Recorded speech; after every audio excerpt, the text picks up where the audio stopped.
موجودة.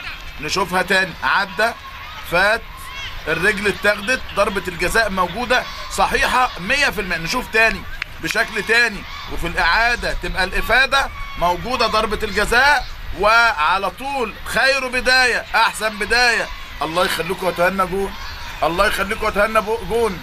مين ده؟ بركات باين ولا مين؟ بركات. يلا بركات، يلا يا باراكوتا. بركات ومواجهة فاروق بن مصطفى، وضربة جزاء أهلاوية في الدقيقة الثانية من أحداث الشوط الثاني، الدقيقة 47 من اللقاء، وضربة جزاء أهلاوية ومحمد بركات. بركات فتى الأهلي الجميل، بركات، وأخيرا هدف، وأخيرا هدف. الأهلي يسجل، الأهلي يتقدم بعد 5 ضربات جزاء ضائعة للأهلي هذا الموسم. محمد بركات ينجح في تتويج مجهوده في الشوط الأول وإحراز الهدف الأول للنادي الأهلي، هدفه 18 مع النادي الأهلي في المسابقات الإفريقية. محمد بركات الدقيقة الثانية من أحداث الشوط الثاني، ينجح محمد بركات في ترجمة مجهوده. يمكن أكتر 2 هما الأهم في النادي الأهلي في الشوط الأول، سيد معوض وبعديه بركات. تفتكروا بشعيب الأحرج ده في مباراة الفاينل احتسب ضربة جزاء للنادي الأهلي على الترجي التونسي وأضاعها محمد أبو تريكة. المرة دي ترجمها محمد بركات. حسام البدري القلق موجود عليه. الأهلي لم يكن له حظ على الإطلاق مع ركلات الترجيح هذا الموسم، حتى المباراة الأخيرة أمام توسكا الكليني أضاع دومينيك، ومن قبله السعيد، ومن قبله أبو تريكة، ومن قبله كتير جدا. لكن بركات كان مكمل في الركنية. بركات بيدور، والعرضية والرأسية، والجول الثاني، الجول الثاني، الجول الثاني.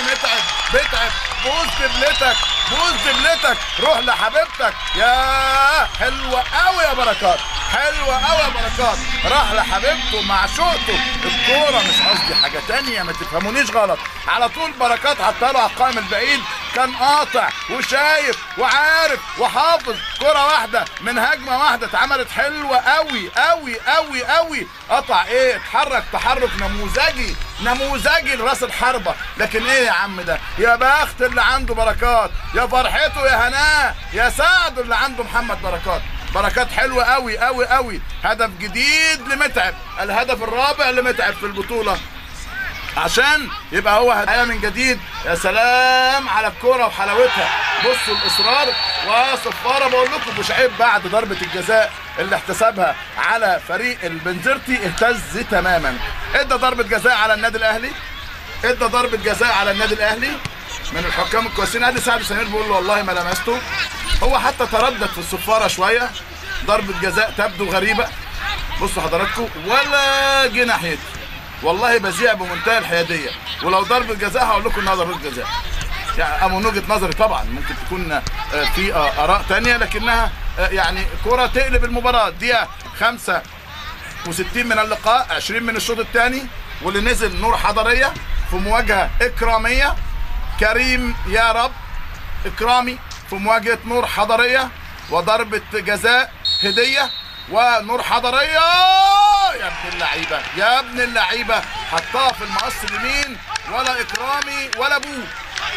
تقول لي ابوه كان حارس عظيم، ولا اكرامي ولا ابوه يقدروا يعملوا لها حاجه. لكن نور حضريه عاد اللقاء الى نقطه السخونه من جديد، حطها في المقص. صعبه قوي.